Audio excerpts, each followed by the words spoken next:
Alright, so for muffler removal I've got these tools that I may potentially be using. You can see I've got an angle grinder, a reciprocating saw, and possibly my impact driver. The angle grinder is for possibly cutting some brackets, maybe some pipe, but I'm hoping I can cut the pipe with the reciprocating saw with a good quality metal blade. I like Milwaukee or Freud, as you can see over here. That should cut through it pretty well. The impact driver is for removing the nuts on the brackets. Possibly going to need a little bit of heat, but I have been using some of this seafoam right there, some penetrating oil, and spraying it for a day or so. That's a bottle of soapy water as well. To try and get the brackets out of the rubber boots. That can be a challenge sometimes, so I've got 3 different choices right there that I'm going to potentially try, as well as lubricating the rod with either the penetrating oil or the soapy water. Other than that, basic tools, a bit of sandpaper for cleaning it up before I install the new muffler. Let's have a look. In terms of safety gear, I recommend a full face shield, but safety glasses will work. You're going to have a lot of parts falling down on your face, possibly hot metal parts, and some gloves. So, after soaking these nuts in penetrating oil for a couple of days, I'm just going to go and give it a little scrape down, see if I can clean it off a little bit. Because if it goes, I don't want it to start to bind back up again. And let's give it a shot.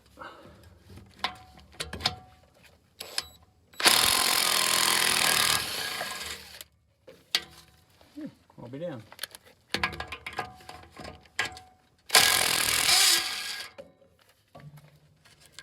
How about that?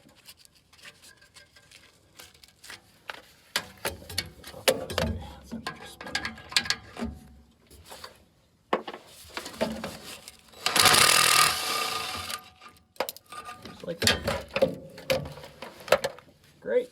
Now it can be a wrestling match to wind up pulling this off because it winds up not being a perfect horseshoe shape. It winds up being a little bit closed, but if you bring it over the more narrow part of the pipe and work it a little bit, it does come off, because I want to cut as close to the muffler as I possibly can when I remove the old muffler. Now, unlike the back one, this is at the front leading forward in the vehicle. This one's being a lot more stubborn even after hitting it with the penetrating oil, which means that I am going to need to hit it with a bit of gas.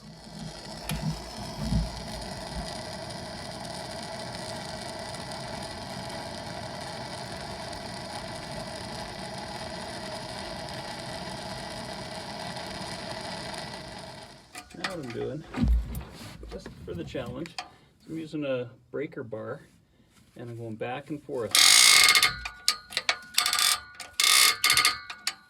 And I'm working it, and it seems to be loosening up. I could just cut it off. That'd be the easiest, but it seems to be coming just for the challenge. There we go. Broke right off.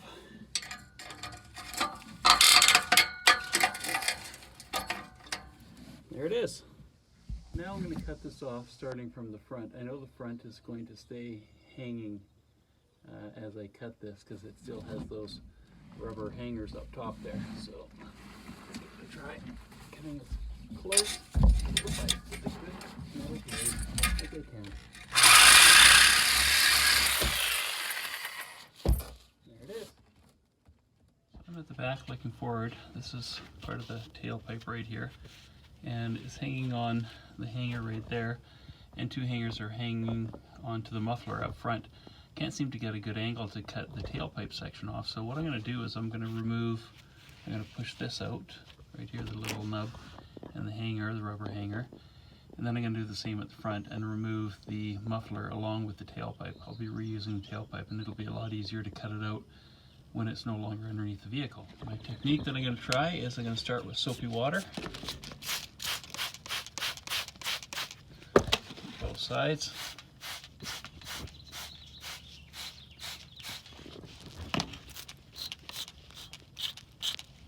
Move it up really good. And I'm going to start with some channel locks. If that doesn't work, I'm going to try a C-clamp and I'll tell you what works better. And channel locks for the win. I'm not going to lie to you, those rubber hangers were a bit of a bugger, so I just got my recip saw and I cut them off right at the muffler there. And then she dropped those. Now that the muffler's all dropped down the tailpipe, I think I've got much better access to cut the back end there.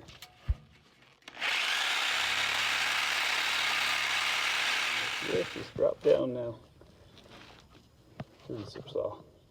Next step is to cut off that little ring you see left on there. Well, it appears to be welded on, but a tap from the back is loosening it off. We'll see if I can get this off without having to do any kind of damage to this internal pipe, which is the one that I want. I don't want to get rid of this outer stuff right there. So I might do a bit more grinding with my grinding wheel and tapping with the screwdriver on this end with the hammer to separate it, but it seems to be coming off pretty clean. We'll see. Just a little update. Turns out the old exhaust pipe had a little bit of weakness in there, so I figured at this point it was just as easy just to go and pick up a new exhaust pipe and a reducer, because the place where it had the weld, I wasn't able to remove that cleanly, so I just picked up that reducer right here. This will fit over the existing pipe, which I cut back a little farther, and then it'll fit into the muffler right there. So one additional clamp, not a big deal. Okay, now we got the pipe where I cut it off here, and she's a little rough. I'm not sure that this will fit over, not quite, even though I just cut it off because of the burrs.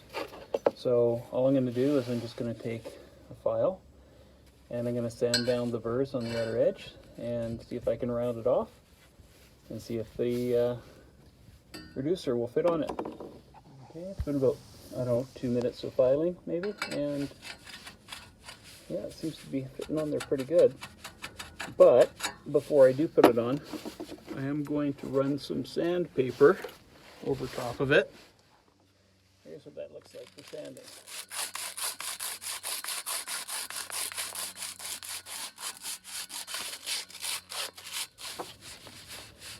That looks great. I bet you my reducer slips on there like nothing. There we go. Gorgeous. All right. Okay, let's see how easy it is to get that exhaust pipe or tailpipe back into place.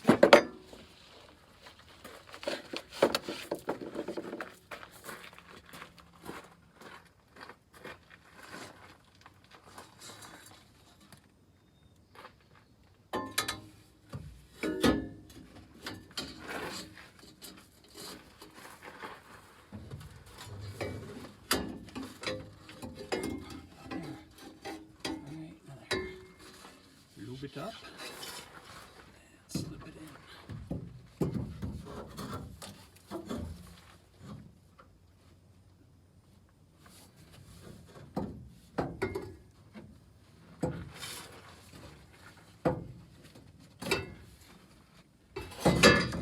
Easy. Reducer.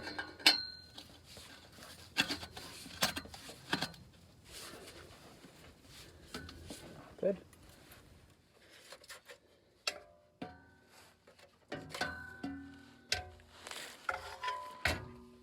Grip on there.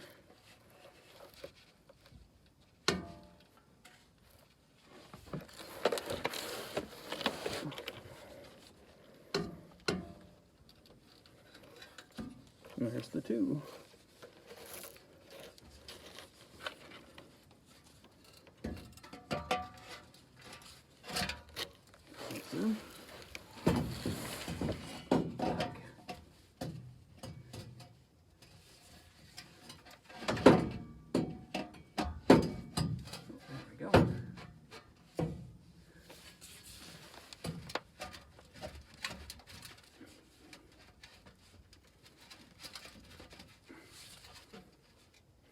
Wow, that's it. Pretty easy. Just clamp it up now.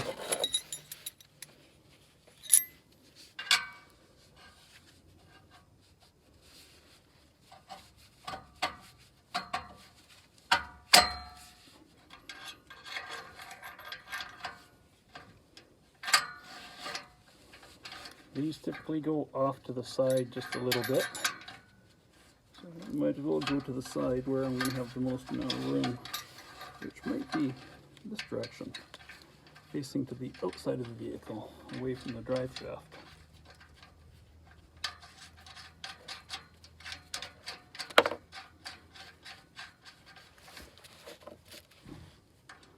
There's the one.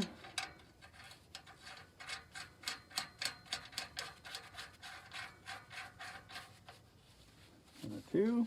A little on this one and a little on that one.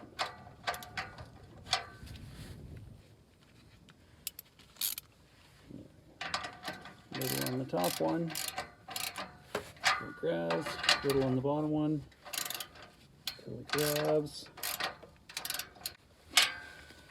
And that's it. She's done. Now I'm just going to start up the truck and give that a spray with some soapy water and see if there's any bubbles. And if we have no bubbles, we have no troubles. No bubbles, no troubles.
Alright, so lessons learned on this job.